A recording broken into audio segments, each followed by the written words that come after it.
मध्य प्रदेश की लोकसभा सीटों में से एक और खास सीट है जिसका नाम है रतलाम झाबुआ सीट। और इस सीट पर इस वक्त कांग्रेस से पूर्व केंद्रीय मंत्री और मध्य प्रदेश कांग्रेस के पूर्व अध्यक्ष कांतिलाल भूरिया मैदान में हैं।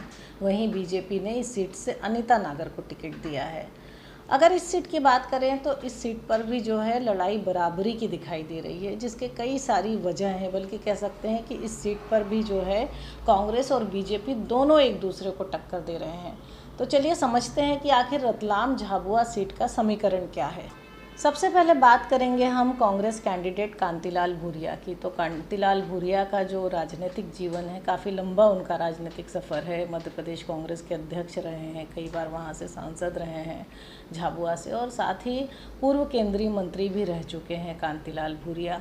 और अगर कांतिलाल भूरिया की बात करें तो एक बहुत लंबे समय से उनका परिवार वहाँ पर राजनीति में सक्रिय है। उनका बेटा विक्रांत भूरिया झाबुआ से इस वक्त विधायक है और लंबे समय से वहाँ राजनीति में सक्रिय होने के चलते वहाँ की जनता के बीच में उनकी अच्छी पकड़ बताई जाती है।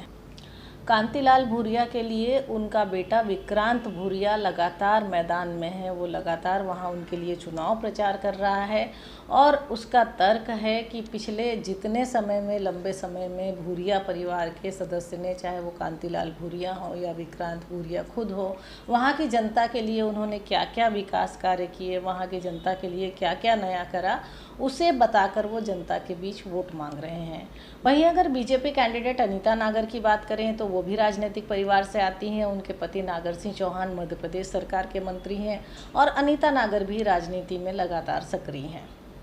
अनीता नागर का परिवार भी झाबुआ अलीराजपुर की राजनीति में लंबे समय से सक्रिय है, बल्कि उनके परिवार का वहाँ दबदबा है। और अगर कांग्रेस की तरह बोलें तो कांग्रेस का आरोप है कि उनके परिवार की वहाँ पे दबंगई है, जिसके चलते जनता और कार्यकर्ता दोनों उनसे नाराज़ हैं। कांग्रेस के प्रत्याशी कांतिलाल भूरिया ने तो उनके माफिया से भी कनेक्शन होने के आरोप पब्लिकली लगाए हैं। ये तो थी दोनों कैंडिडेट की बात, बीजेपी और कांग्रेस के। लेकिन चलिए अब झाबुआ रतलाम सीट के जातिगत समीकरणों के, वहाँ के सियासी समीकरणों को भी समझने की कोशिश करते हैं।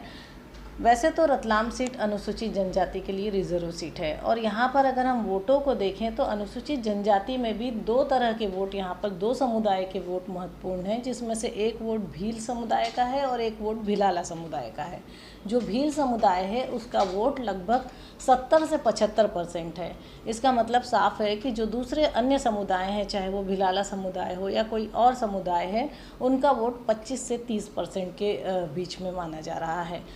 कांग्रेस कैंडिडेट जो है कांतिलाल भूरिया, वो उसी समुदाय को रिप्रेजेंट करते हैं जिनके 70 से 75% वोट हैं, मतलब कि भील समुदाय को। और वहीं जो लगभग 25 से 30% दूसरे वोट हैं, उसमें भिलाला के अलावा दूसरे सारे समुदाय शामिल हैं। लेकिन एक सीट में, इस सीट की एक खास बात ये भी है कि इस सीट में जो रतलाम का इलाका है, रतलाम झाबुआ सीट जो परिसीमन के बाद बनी है, इसमें रतलाम चूँकि शहरी इलाका है और शहरी वोटर ज़्यादातर बीजेपी के साथ होता है।